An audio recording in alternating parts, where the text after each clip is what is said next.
os 12 fatores são um conjunto de boas práticas que a comunidade cloud desenvolveu, né, avaliando um monte de cagada que o mercado fazia. Isso. É quase um manual do que não fazer. Né? Exatamente.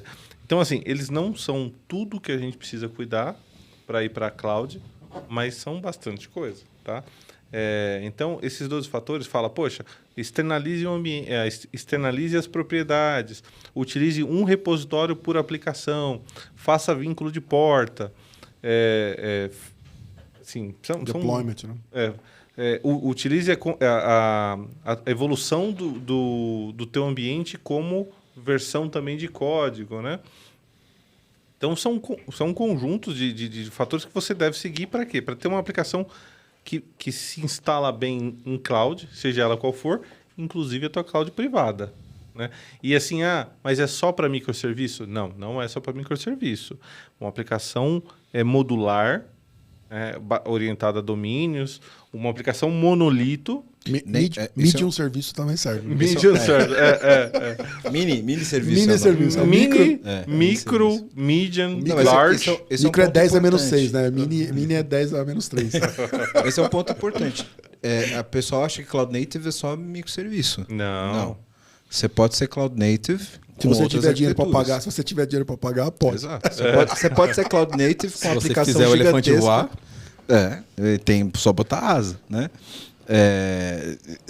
Eu gosto desse assunto pelo seguinte: a gente fala, mas tem muita essa discussão de microserviço, agora está sendo colocado em xeque. Gente, a gente tem que pensar que a nuvem ela é biletada por consumo. Se você tem uma aplicação que ela tem picos de consumo diferentes, você precisa escalar de forma diferente. E aí não faz sentido você escalar coisas que não são necessárias num grande monolito. Então, a arquitetura de microserviço, além de atender o próprio fluxo de desenvolvimento com equipes independentes, é para que você consiga escalar domínios de negócio de forma diferente, pensando em Cloud Native. No fim das contas, é entender o que você está fazendo, né? Quando a gente discute, sei lá, meu banco tem que ser SQL ou NoSQL. Meu caro amigo, você está construindo um back-end Lambda, um back-end serverless, se você está construindo que ele vai ter que escalar infinitamente, só basta, tem que ser NoSQL. Se você não está fazendo isso, qual é exatamente a sua motivação, né? DB2, IBM DB2. Qual que é a sua motivação para colocar uma base que ela não é facilmente indexável, que ela é uma... O pessoal acha engraçado porque eu conheci pessoas já que pensavam que é muito mais fácil, por exemplo, criar uma base no Dynamo, que não precisa ter um DDL, né, ali fixo. Falei, cara, lá que você tem que pensar muito melhor como essa informação vai estar guardada, porque não dá para fazer qualquer query que você queira e recuperar o que você precisa. E o inverso também é verdade. Quantas vezes a gente já não viu nessa nossa vida aí de desenvolvedor, o cara tem um contexto só de informação. Aí ele pega aquele contexto de informação, ele faz uma puta de uma modelagem... De faculdade, sabe?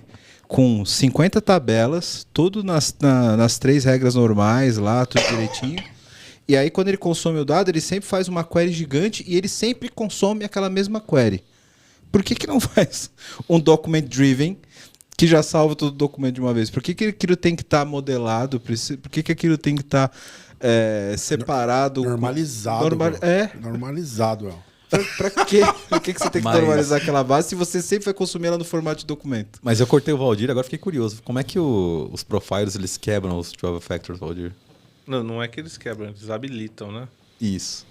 Habilitam. Na verdade, eu me expressei errado. Eu estava falando de como você pode, às vezes, subir umas classes diferentes, né? Você falou, mas tem que tomar cuidado com isso aí, né? Isso, porque isso pode quebrar, de fato. Né? Eles habilitam. Habilitam, a palavra é habilitar, né? E o Spring Boot, ele habilita, assim, ele é fenomenal para você pensar. Poxa, na verdade você nem precisa pensar, né? É tão natural quando você escreve uma aplicação de Spring Boot que ela vai estar aderente aos 12 factors que hoje em dia as pessoas nem sabem mais que é isso, né? Porque o Spring Boot ele cria essa abstração muito forte, né? O Spring Boot ele te entrega o normal, né, cara? Ele faz o excepcional virar normal.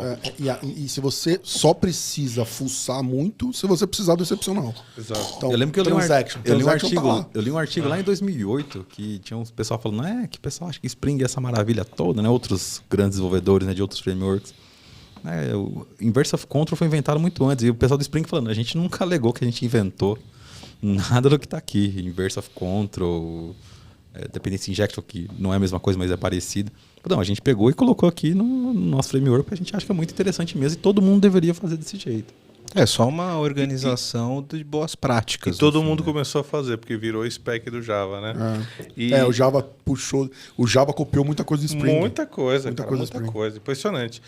Mas assim, né? A gente tá falando aqui de Spring pra caralho. A gente tá ainda falando de estrutura, né? Mas, assim, eu acho que um ponto importante de histórico aqui que o Marcelo e eu, nós vivemos esses dias aí, inclusive. Spring Boot ainda não é bala de prata, velho. A gente tem uma questão de quantidade de memória, né, associada ali, de inicialização, né, que a gente precisa olhar com muito carinho, né. Então o Marcelo e eu, a gente está fazendo uma aplicação, né, para uma empresa de cosméticos maior do Brasil. A maior, mais importante e aqui é E a mais cheirosa. a mais cheirosa A mais- e a mais que cheirosa. todos amam. Exatamente. Começa com N e termina com A? Exatamente. Bem-estar bem, viu? Inclusive eu tô usando um perfume da marca. hoje. Claro, porque são os melhores que nós Vocês temos. estão né? sentindo quem tá Maravilhoso. Mas a aplicação, cara, a gente falou, porra, vamos meter aqui um Spring Boot no começo, porque aí ele vai pegar, vai receber um monte de requisição e já vai estar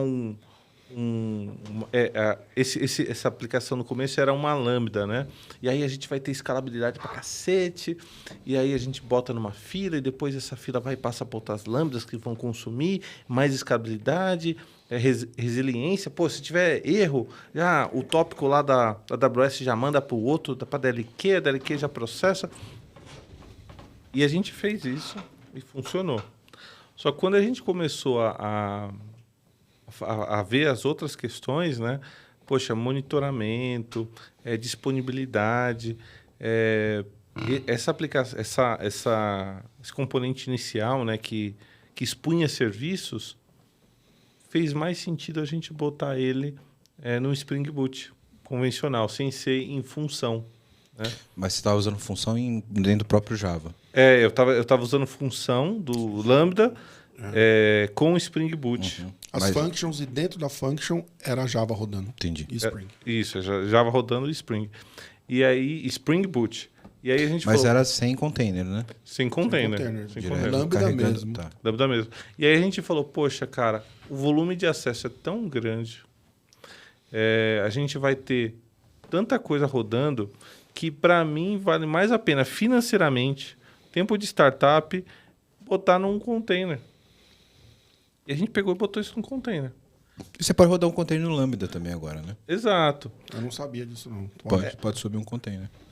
Mas aí as coisas acabam ficando mais caras, né? O problema Quanto de mais você quanto pode maior a fazer facilidade, tudo. mas o Lambda agora ele funciona mais ou menos igual o Cloud Run do GCP. Tá. Você pode subir lá e dar um play no teu container e ele vai rodar, né?